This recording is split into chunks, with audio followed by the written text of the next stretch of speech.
All right, welcome back. I'm just going to continue where I left off in video 1. It's just part of one recording, so I haven't let anything dry in the meantime. It's just that I split these things up in videos that are manageable, so they don't take like an hour. But this is still the same painting session.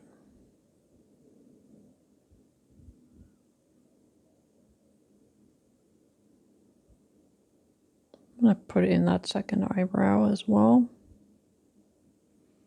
And I take a pretty dark color because, like I said before, it really does blend a little bit with the color that's underneath.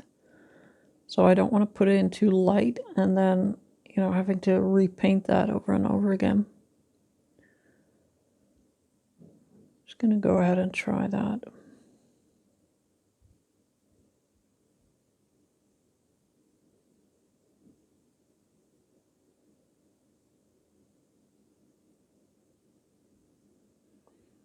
I'm also going to try and focus a little bit more on my strokes and see if we can get a little bit of, like visual interest in there, because I feel like when I'm too focused on, oil paints, that I start blending everything and I'm really scared I'm going to end up with this really airbrushed look that I don't like. Let's try and get in some shorter strokes. But yeah, it's very it's just so incredibly easy to blend. It's almost impossible not to. So that's a funny thing to experience, because again, with acrylics you have quite the opposite, right? They're almost impossible to blend, if you will. So it's a different approach to painting. And here I find it it takes more effort to actually keep your strokes and keep those textural elements in your work.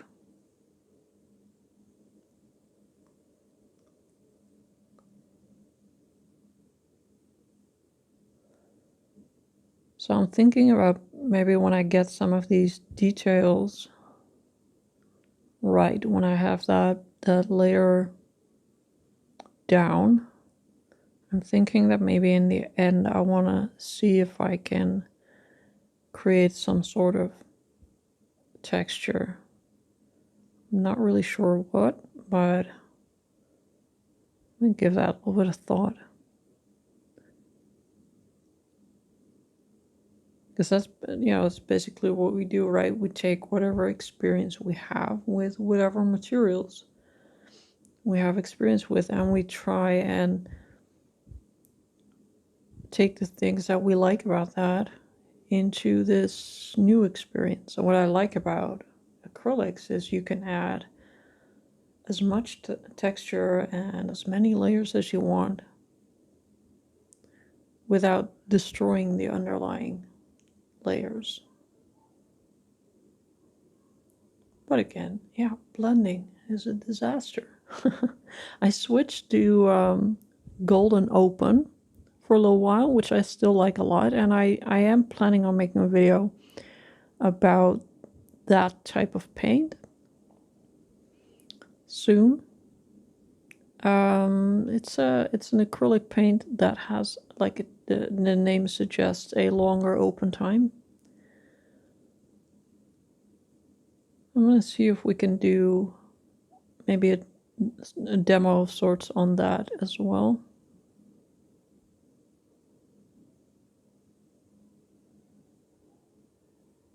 And what it also reminds me a little bit of this oil paint is strangely enough, I'm sorry, wow, that came out.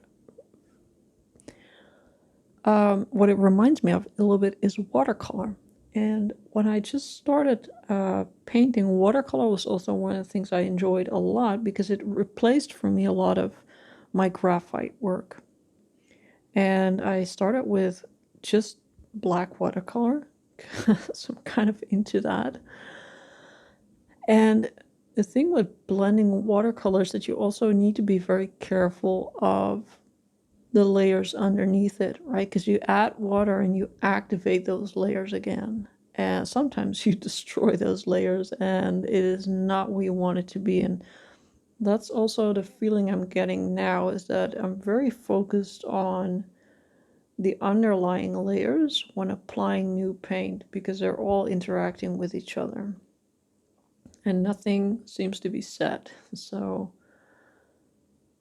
yeah, it's a very different approach.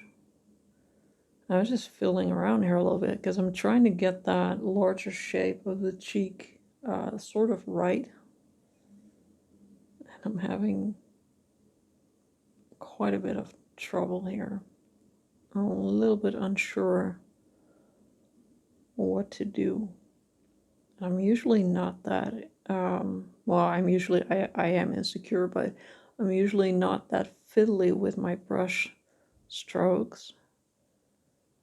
But I'm finding it a little bit difficult to be confident, to be bolder. And yeah, it's fine for now because I'm also cutting myself some slack, as in I'm, you know, trying to remind myself that I started recording this demo to, you know, experience this together with you. So let's go easy on myself.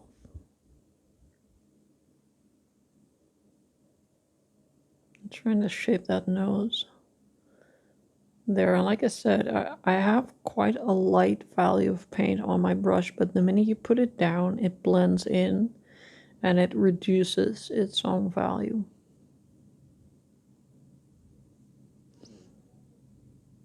And this is just straight up white. I'm just gonna go in and see how that works.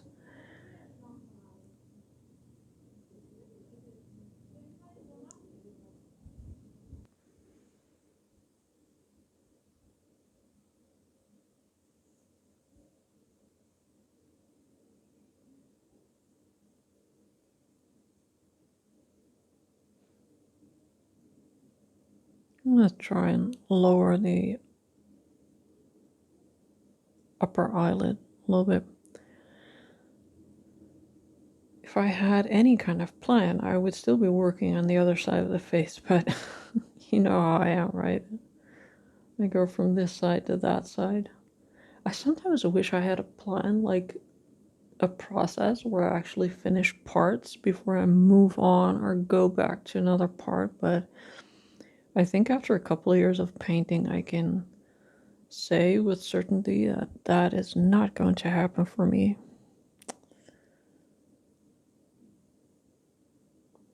I'm going to be honest with you and say that sometimes I feel a little bit unprofessional, you know, because I got courses going on and stuff like that. And I actually have to remind myself that there needs to be sort of a logical order of steps of, you know, telling your students and the people who watch your video what they do. It's very difficult for me. I just get sucked back into a certain area and then I completely forget what I was doing. So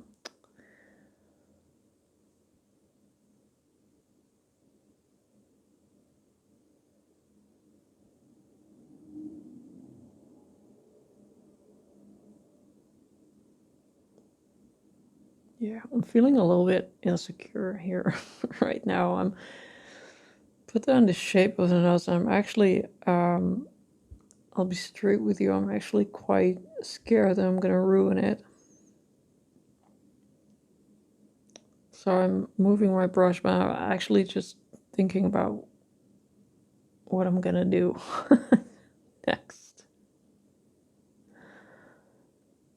I'm gonna put in more valleys there. I always find that area very difficult, that area where the nose goes into the area above the top lip.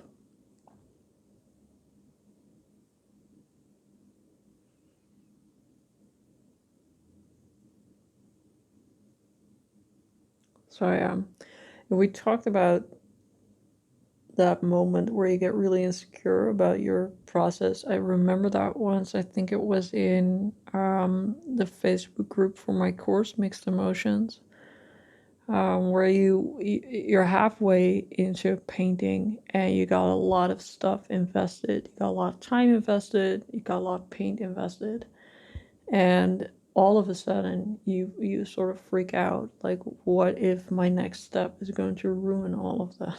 It's almost like an art process midlife crisis, where you're halfway in and you just go completely blank. I think I might be at that point.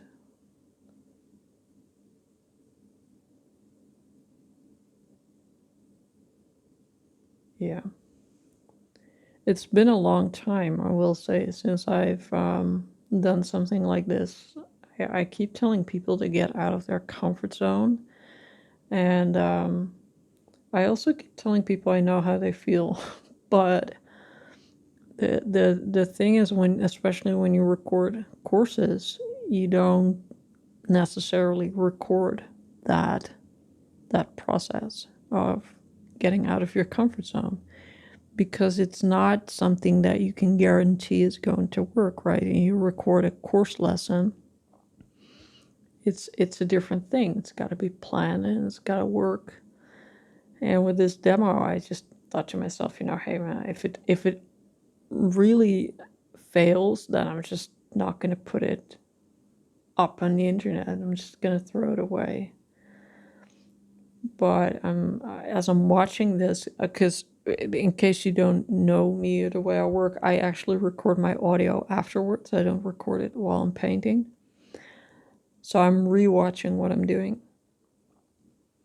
And it's almost painful for me to watch this level of frustration in the way that I work, because I recognize that. I think a lot of people recognize their own, a point where they kind of want to give up.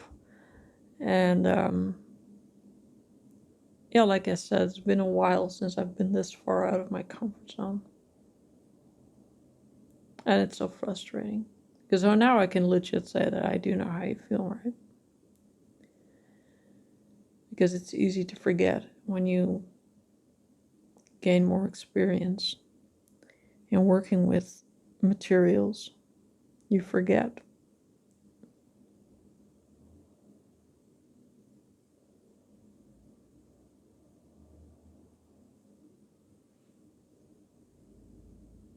So I'm going back to my facial details again. And I don't know why.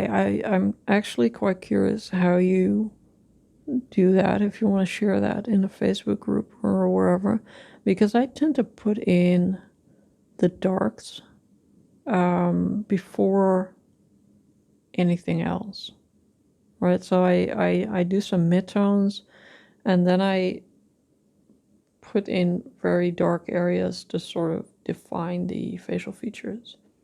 I don't know if anyone starts with highlights or if other people, like, they build up their midtones. So I'm curious to hear what your process is.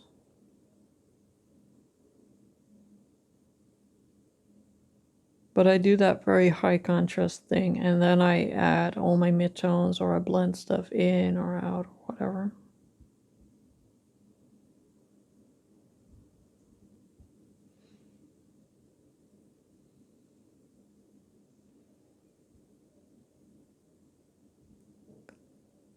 So I'm going to try and blend in this area and tone it down a little bit because it's a little bit too light. See if we can do the shadow under the nose. There's always a shadow. There's a shadow at the bottom of the nose, so the area where your nostrils are, and then there is a shadow that is cast on the area above your top lip.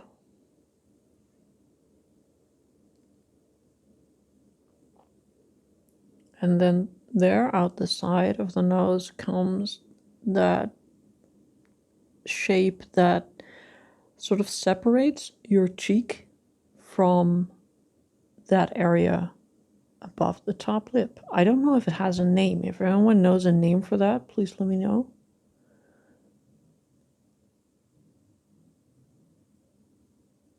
And those are all pretty subtle values, so you don't want to make them too strong. You don't want to make the contrast too high. And I think my experience is in a lot of photos and a lot of faces, the values in the face itself are actually quite close together on the value scale, right? And a very strong contrast is especially in the eyes and the lips and the details of the nose.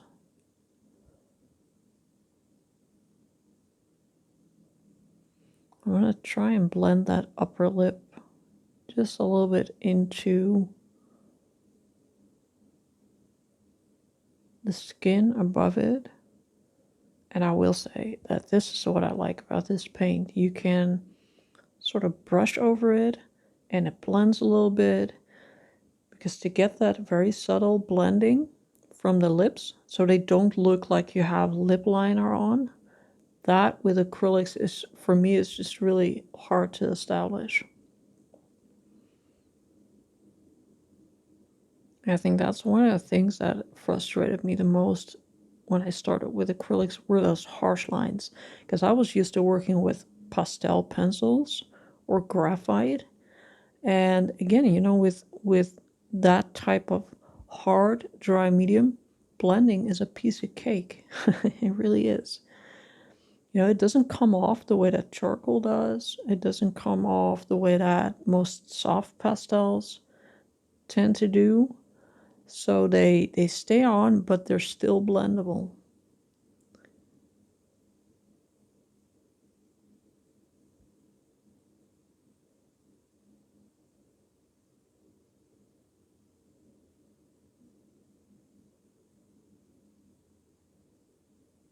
So yeah, I'm going to try and establish the lower lip here.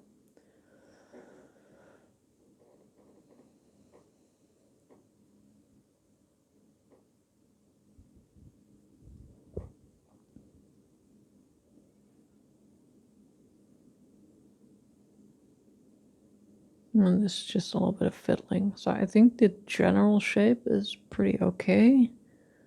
I'm going to put in that shadow underneath the lower lip that goes into the chin, which, by the way, for now is looking pretty big. That's because I made it very light, and I still need to blend that, I think, with the area below it. So I'm just gonna ignore that for now.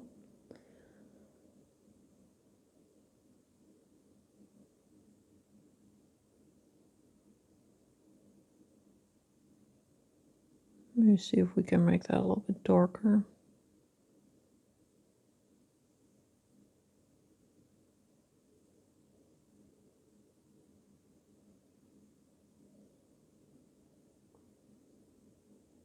So I wipe down my brush, I put that black on, and then I wipe it down, my brush, and then I use the brush to blend with. Also, when I you know, Googled a lot of this stuff, you get a lot of great advice about how to sort of manage your brushes. And I think one of the things with oil paints, they use a brush for darker values and one for lighter values. So if that's advice that you can work with, then give that a try, because oil paint in in terms of the pigment load, it's quite strong. So even when you wipe down your brush, there's still a lot of pigment on there. So it's going to contaminate other values. I'm stupid and I can tell myself to use brush A for lighter values and brush B for darker, and that's going to work for approximately 5 minutes, and then I'm going to mess it up again. So don't follow my lead, as in I tried. I can't. I don't know why. But it may be advice that you can use, all right, if that works for you.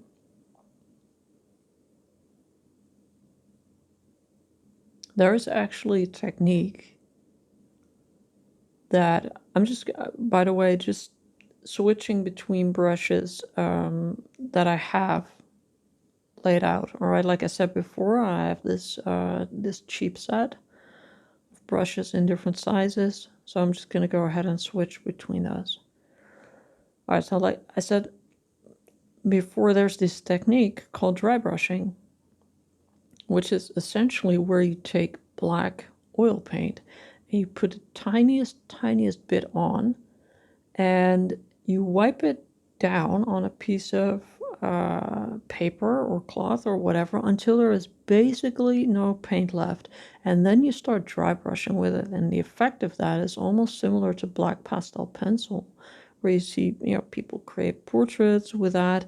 And I think a couple of years ago I read that it was a technique actually developed to be able to create portraits and be able to create artwork with the minimum amount of paint, right? So for artists or for people who don't have a lot of money to spend, that was a very economical way to still create artwork. So you can Google that. You Google it on YouTube, you get the most amazing portraits being done with this technique.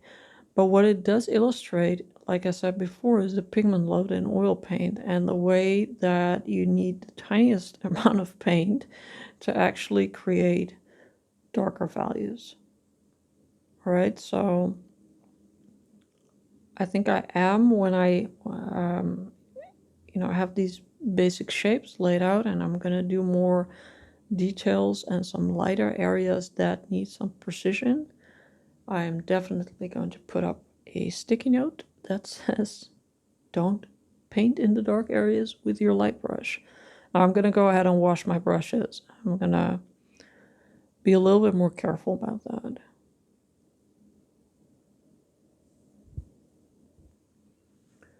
So about washing, I have washed water-soluble oil paint from my brushes before, and I do so with soap and water.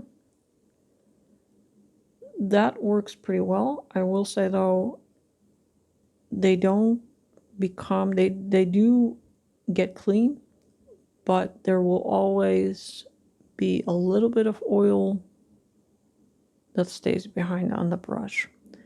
All right, I'm pretty sure there are ways to make it completely grease free. Maybe we can try, I don't know, baking soda or whatever. But this oil that the water soluble oils are made with is a oil that has been treated chemically to break down in water. And the first time I actually came across that type of oil was in cosmetics, where we had those oil cleansers that you put on your face and you add water to it and it becomes this creamy substance, and then you wash it off. So if any of you have ever used that, you're gonna know that when you wash it off, a little bit of oil is going to stay behind on your face, which is great when you have dry skin like I do. But the point I'm trying to illustrate is that some of that oil is going to stay behind. So I have this one set now that I think I'm just going to designate as my oil brushes. I don't think it's going to be super smart to put acrylic paint on anything with them. So yeah, do try and separate them. But like I said, I washed them I left them to dry, and they remain flexible, right? So it's not a complete necessity to wash out all the oil.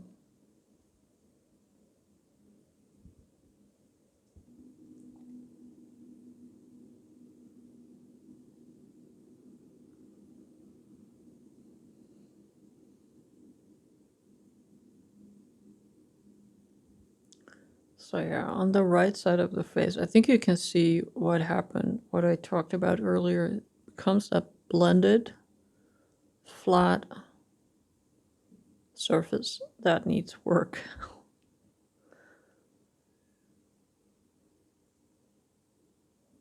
Which is fine, because we're not done. It's just because I don't have a lot of experience right now painting with oils. I can't really predict where this is going, and that is giving me a lot of frustration right now. It's making me a little bit insecure. So whenever you end up in this stage in your painting, where things just look ugly and flat and not the way you want them to, it's very difficult to see that it's going to get better if you don't have experience with this material, right? So if this were acrylics, I would know what to do and I would know what I'm gonna do. So yeah, to get my mind off that for a little bit, I'm just gonna go ahead and shift my focus to another area, which is my go-to practice when the going gets tough. No, it's seriously, it's if it works for you, then give it a try. Because sometimes you work on this area for way too long, and then you get all kinds of frustration and tension in your body, and it can really help to shift the focus a little bit. So I'm gonna work on the neck a little bit. That doesn't, for me, doesn't require a lot of detail. But you can also put in a background, work on the hair a little bit, or just simply create whatever random shape you want in whatever place you want. All right. But it really does help to loosen up a little bit.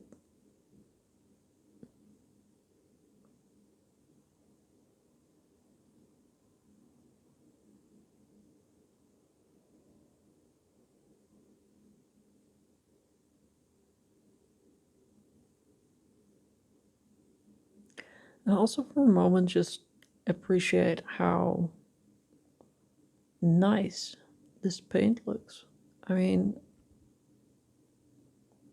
I tend to forget to look at that, but it just looks so nice. I really, really like the way it looks. And it's so different from other paints, whether it's acrylics or watercolor or gouache. Just it seems to move all on its own. And even with flat colors, it has a certain dynamic to it, which is really, really nice.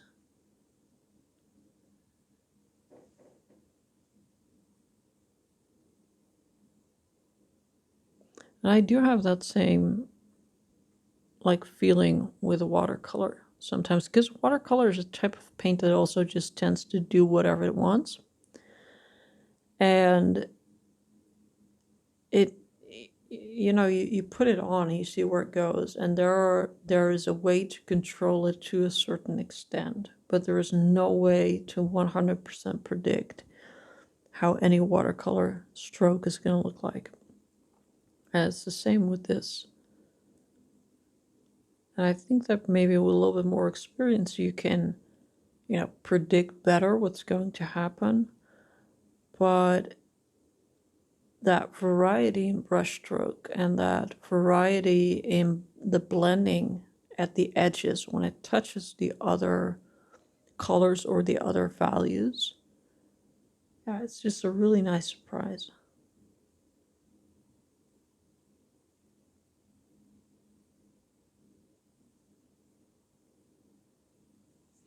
So I extended the forehead a little bit upwards because I think I put the hairline in a little bit low. And if you remember from part one, I put in quite a dark value there. That was about, I think 1.5, maybe 2 hours ago.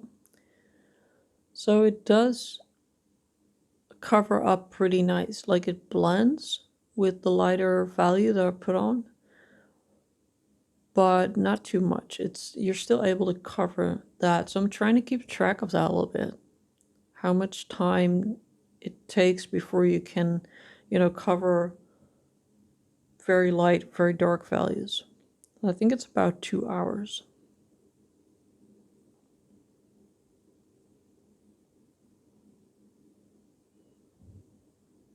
I think I did read somewhere, but I read a lot of stuff in different places, and then I don't write down what I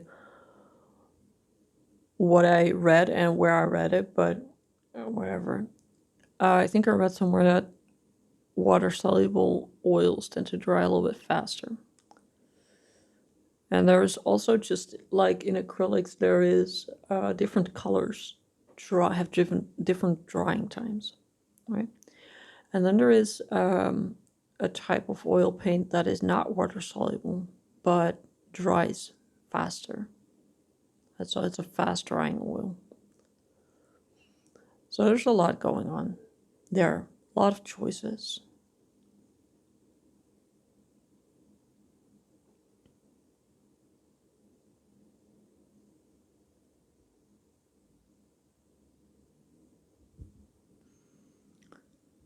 I'm gonna work a little bit more on that bottom part, that chin, which is never easy to blend. And then I think I'm about ready to, yeah, let's wrap up this video. It's about 30 minutes now. All right, so we're going to continue in part 3, which is still going to be the same day, all right? So it's still going to be the same, what am I saying? I'm not going to let it dry overnight. Like I said before, I'm going to put that in a video once I do. But the next video is going to be a continuation of today. So again, if you are painting along or you have anything to show, anything to say about oils, let me know. Put all the links to the Facebook group in this post on this page. All right. Yeah, I'm gonna wrap this up, and I will see you in part 3 in the next video. So I hope you enjoyed this.